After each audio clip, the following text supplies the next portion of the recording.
Hi, I'm Sarah Quigley, and I'm a lactation consultant, and I'm here today to talk with you about what to expect as you're breastfeeding your baby in the first few days of life and give you a few tips.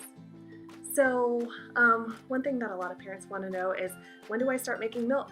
Well, if you are past the first trimester of your pregnancy, you are already making milk.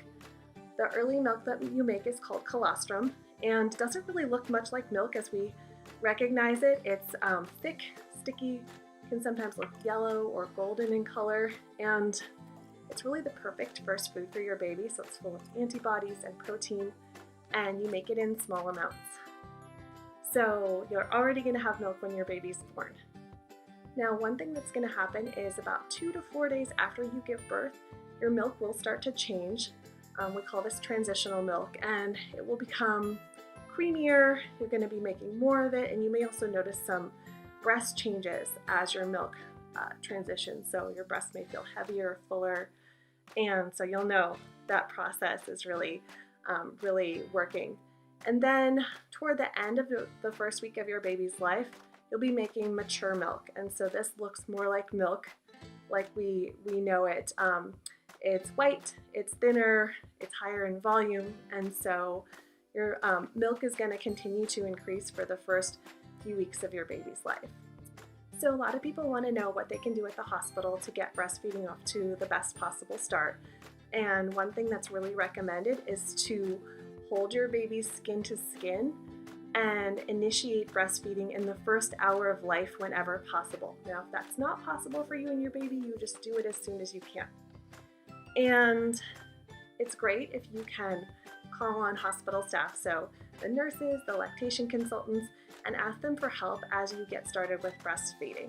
So they're trained in breastfeeding, that's what they're there to do. So call on them as much as you need for assistance. And then you may be wondering, do I need to bring anything special to the hospital with regards to breastfeeding? Not really, your breasts. If there is something that's recommended for you and your baby while you're at the hospital will provide that. So that includes breast pumps or nipple cream. Hospitals will also have donor breast milk or formula on hand if that's medically indicated. So you can leave all of your supplies at home and use them there, and just enjoy breastfeeding at the hospital and call on help as much as you need. So there are a few basic tips for helping your baby to latch and breastfeed well. First, I want to just say that breastfeeding does take practice. It's something that's new to you, it's new to your baby, so really give yourself some time to experiment and figure out what really works for both of you. So one thing that can really help to initiate good, comfortable breastfeeding is to hold your baby's skin to skin as often as possible. That's going to be very calming for your baby and for you. And also, research shows that babies often latch better when they're held this way. So when you know it's about time to feed your baby, if you're not already holding your baby skin to skin, you may want to do that. And there are a lot of different breastfeeding positions that you can try. And at the hospital, there may be certain positions that are recommended to you based on how you and your baby fit together or whether you had a cesarean birth. But regardless of what position you're using, a few things are going to help you and your baby to latch well. One is bring your baby in really nice and close to your body, tummy to tummy.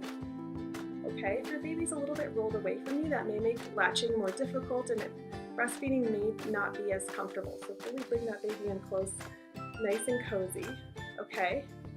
And then you also want to give your baby some gentle head and neck support. A couple of ways to do this. One is you can have your fingers behind your baby's ears, keep your hand nice and low, or support your baby's head in the crook of your arm. What you will want to avoid is putting any pressure or pushing on your baby's head. That can be uncomfortable for your baby or make your baby feel like they can't breathe, which can be stressful. So you really want to give that head plenty of clearance. And then you want to encourage your baby to open nice and wide. That's going to provide a more comfortable experience for you with breastfeeding and also help your baby to get as much milk as possible. So one way to trigger that nice wide open mouth for your baby is have your baby go into the breast chin first, okay? This is the breast coming in like this. And what that'll do for a lot of babies when they feel that pressure on their chin is they'll go and open up nice and wide. So a few tips for you. And if you are having difficulties with breastfeeding, especially with positioning and latch, do reach out and get the help of a lactation consultant. Thank you.